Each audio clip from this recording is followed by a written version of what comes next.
All right, now, look over there. It's a great view, isn't it? You see a long part of the wall. It's the southern end of Rothenberg. Over there. And when you look above the wall, right in front of us, you can see that we are on the edge of a cliff. It's going straight down here, like 80 yards. And we have this cliff on 3 sides around the city. No chance for an enemy to get up there. 3 sides of Rothenburg were safe by nature. Only by one side the enemy could try to get in. That's where the high wall is, with the ramparts. And there all the people were standing on a high position on the wall, shooting down on all this enemy coming. Our main enemy were the neighbor cities, the Bishop of Würzburg and the Count of Nuremberg. What? To mention just the worst two. Wow. Because they tried it so often. But they never made it. Not the two I mentioned, and not all the other enemy we had. Rothenburg wasn't taken until the 30 Years' War, which lasted from 1618 to 1640.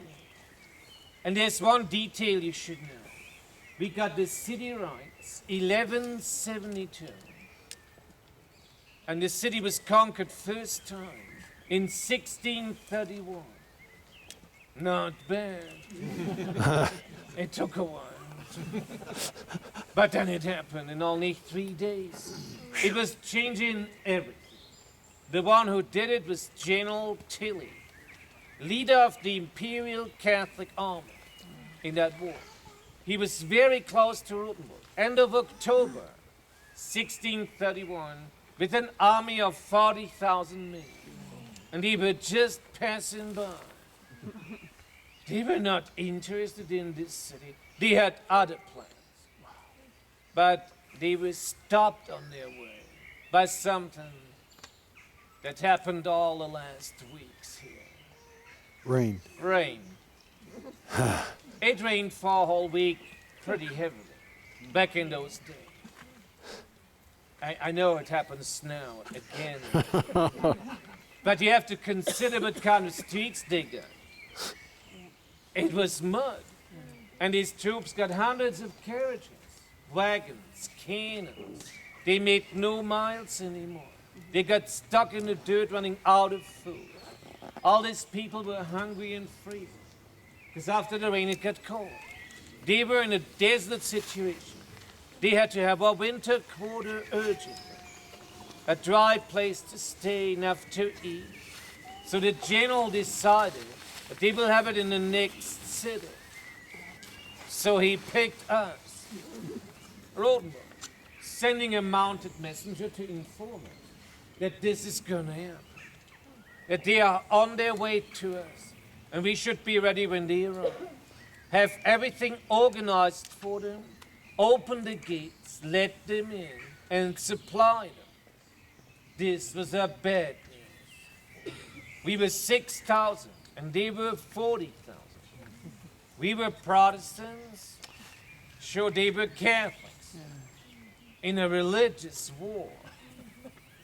Plus, they were not nice guests. Not soldiers, but mercenaries. The only thing they wanted was plunder and steal. Take all our goods and things, our wives and daughters, and we should let them in and let them do this without fighting. No way. These were brave people. The city senate came together to discuss what to do. And the majority of the senators voted no. They said, let's better stand up and fight and hold the city. So we dared to. And I have to tell you, that didn't work. It was a short battle.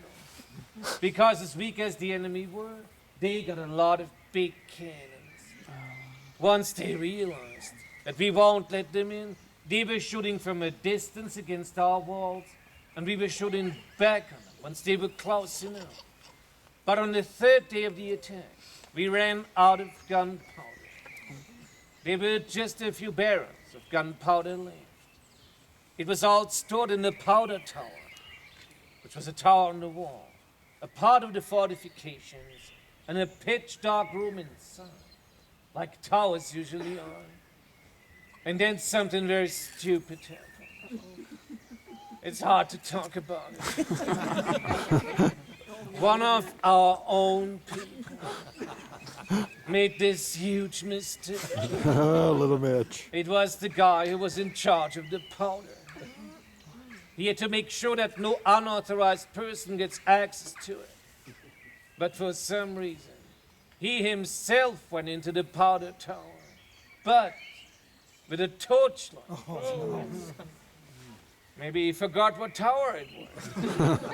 Maybe it was so dark in there. You know, later on we couldn't ask him what the hell he had done. But the result was impressive. He blew it up. There were some explosions, a gap in the wall, right where the main attack was. Now we surrendered. Hoping for mercy, we opened the gates and they came in.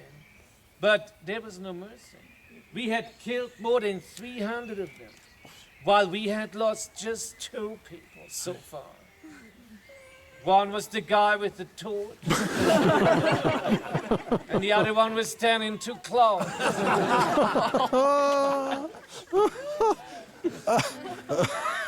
And then these troops were here for 3 months, not only in the city, also out in the villages, killing hundreds of our people. Now they paid back, and more than that. And they brought diseases in. For sure, Rothenberg was plundered, nothing left of value. They took everything.